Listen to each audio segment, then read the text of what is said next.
Seen this recent news about the football player Kyren Lacy? Well, I'm not a lawyer, but I started digging around to try and understand what happened and what this recent news is all about. So if you're looking for a Kyren Lacy explainer video so you can get context on what this viral video that's going around really means, I got you. So this is 24-year-old Kyren Lacy. He was born and raised in Louisiana and quickly became a football star. He played in high school and actually had offers to play at a couple colleges, but ultimately decided to stay in his home state of Louisiana and attend the University of Louisiana at Lafayette. After 2 years there, he transferred to Louisiana State University, where he continued to play until he graduated. Now, following college, Kyren was well on his way to playing in the NFL. However, 2 days before entering the draft, Kyren was involved in a car accident. At least that's what the state police said. So on December 17, 2024, Kyren was driving his green Charger down a 2-lane road in Louisiana headed to practice. According to state police, as he was driving, he crossed the center line, meaning he's now driving on the wrong side of the road, so that he could pass 4 cars that were in front of him. Now, I'm not a lawyer or an artiste, but bear with me because you really need to see these visuals to understand the story. So this green car is Kyren Lacy. And again, this is what police said happened. So Kyren wants to get in front of the 4 cars that are in front of him. So he crosses the center line to get over. But do you see the gold truck here? When Kyren is on the wrong side of the road, the driver of that gold truck sees Kyren coming towards him. So he hits his brake and veers to the right. Now with the gold truck on the side of the road, that leaves this white Kia, which was behind the gold truck. And I've put a number 2 on this Kia because this car is a key player in the story, and I want to make sure we're all clear who I'm referencing. So white Kia is vehicle number 2, which was behind the gold truck. So gold truck on side of the road, and vehicle number 2 is now in the direct path of Kyren Lacy's green Charger. The driver of vehicle number 2 panics and takes a hard swerve over to the other lane to avoid colliding with Kyren. But when she swerves into that other lane, she's now facing oncoming traffic herself, and she ends up crashing head on with a car that was traveling in that lane. A passenger in the car that she collides with is 78-year-old Herman Hall, and he was injured from the crash and ended up passing away as a result of his injuries. And according to police, after Kyren causes this chaotic and tragic accident, he flees the scene and never stops to render aid or see if anyone's okay. So that's the story. And again, this happened on December 17, 2024.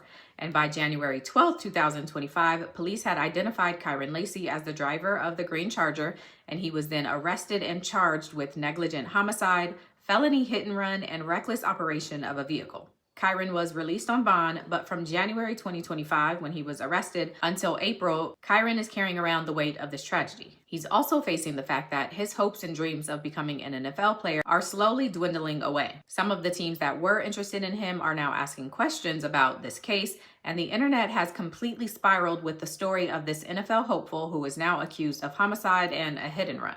Now, by April of 2025, prosecutors are preparing to present this case to a grand jury. And that's important because apparently in this particular county, there's a policy that all homicides go to a grand jury. So it's the policy of the Lafourche Parish District Attorney's Office that all homicides go to a grand jury. We were nearing that grand jury. So even if prosecutors do their investigation and determine they don't want to prosecute the person, in this county, they still have to present it to a grand jury, and the grand jury has to vote on if formal charges should be filed. And that's exactly what happened in this case. The Louisiana State Police did their investigation and presented their findings to the DA's office. And their findings was that Kyren Lacy caused this accident, fled the scene, and should be charged accordingly. But when the DA's office did their investigation, they didn't agree with the findings from the state police. From the district attorney's office says, the evidence submitted in the crash report does not support that Kyren Lacy should have known that his actions were the cause of the crash that happened approximately 72 yards in front of him. But because of the policy, this case still had to be presented with Kyren as the defendant to the grand jury. And at the time, Kyren nor his attorneys knew what the DA's findings were. They just knew his case was going to be presented, and out of that, he could be formally charged. And so, a day before prosecutors are set to present the case to the grand jury, Kyren Lacy takes his own life at the age of 24. After his death, his father wrote a statement on Facebook that read, quote, "Young parents, start talking to your kids at a very early age and make sure they are confident and comfortable confiding in you. Don't be cool with I'm all right or I'm good when you know deep down something isn't right. Mental health is real, and for the most part, it's invisible. Don't ignore the signs, even if they may seem small. Our lives have changed forever, and this will never be okay. But God needed my baby more than he was needed here. This has to be the biggest pill our families have had to swallow, but I know the love and compassion in our families will get us through.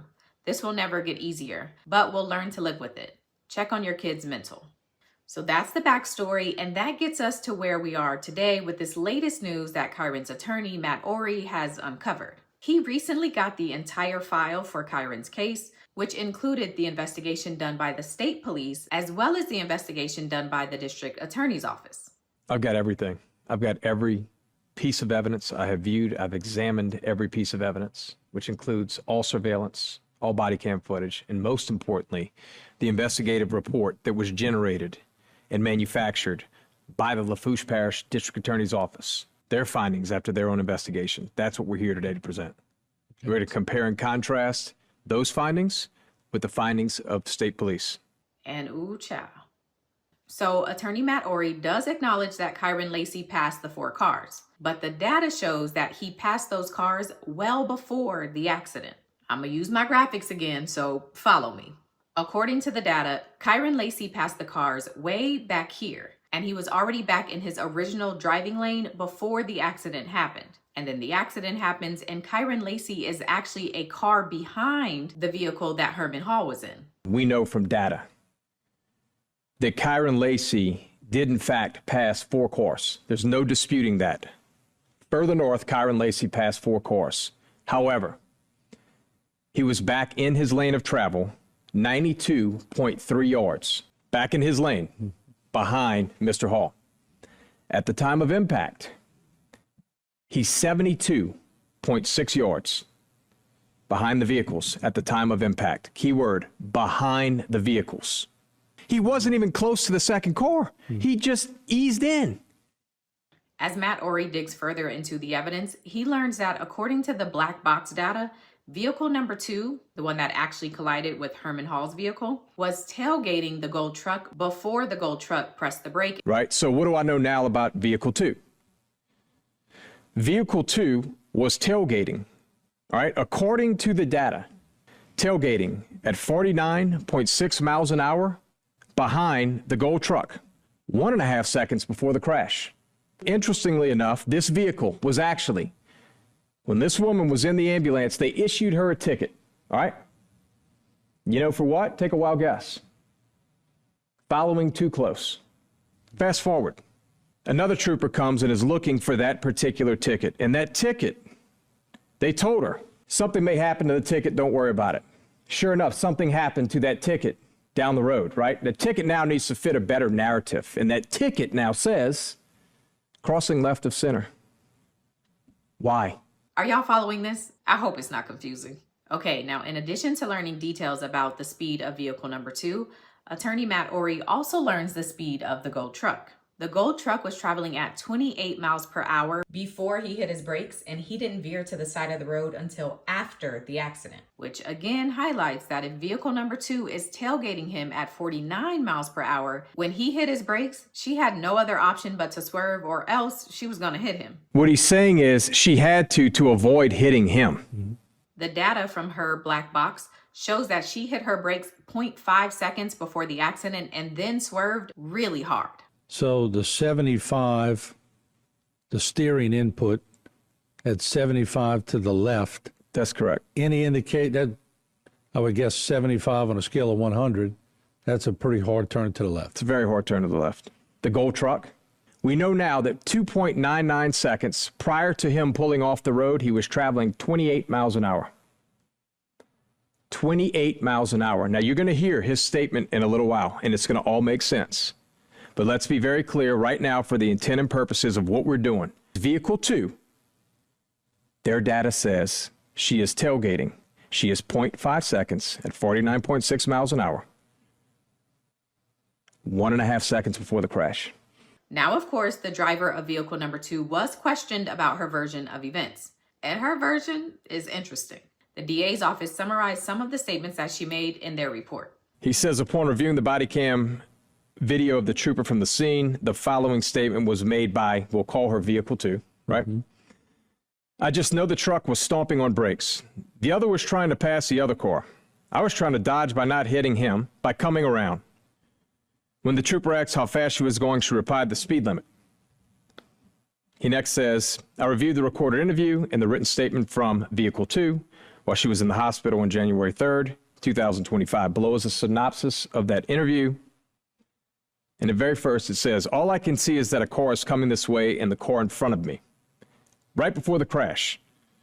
I'm looking at the pickup truck in front of me. That's all they see for the moment. I'm eating my Funyuns. I got in the middle of my lap and I'm driving. I'm listening to my music. All of a sudden, I see the car get in the other person's lane.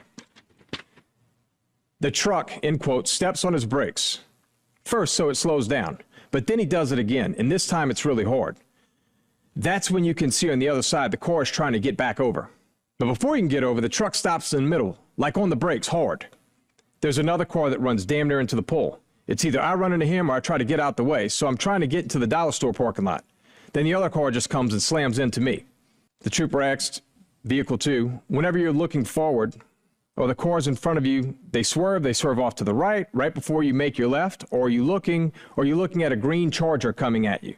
Or, in end of quotes. Vehicle 2 responded with, the green Charger came, and then the car behind me, behind them, the truck, the van, whatever.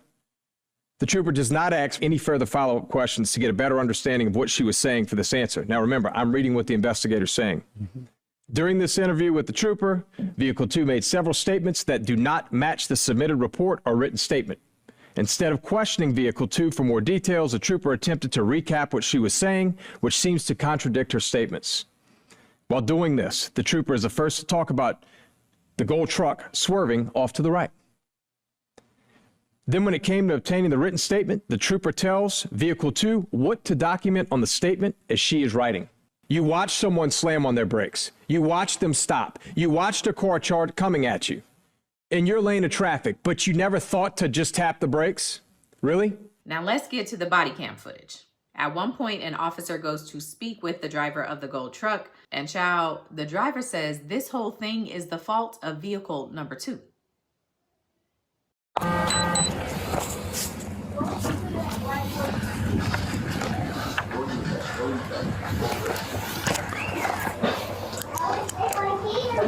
All right, sir. So, look, don't worry about filling any of this top information, like your name, your address. Don't worry about any of that. Just right here, if you could, I'll just have you write exactly what you saw. Just make sure to include, where you were. I don't even know what the name of that highway. It's Highway 20. Highway 20. That you just. All right, me and my wife gonna figure out right quick. Okay, just make sure you add in there that you had to slam on your brakes and the brakes, you had to slam on the brakes to avoid that Charger and the brakes locked up to avoid that Charger. That's. I ain't skid mark or nothing. That wasn't even going for it. That lady in the back of me, she didn't saw what happened. That's how she called that wreck. She was running in the back of me. She pulled on the other side, and that's not in it. So, but the Charger was coming right at you, correct? Right. And that's why you had to slam on your brake, the head on with you.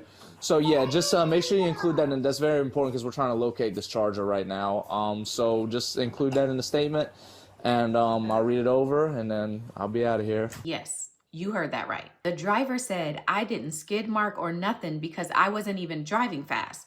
The lady in the back of me, she didn't see what was happening. That's how she caused the wreck, because she was going to run in the back of me and she pulled onto that other side.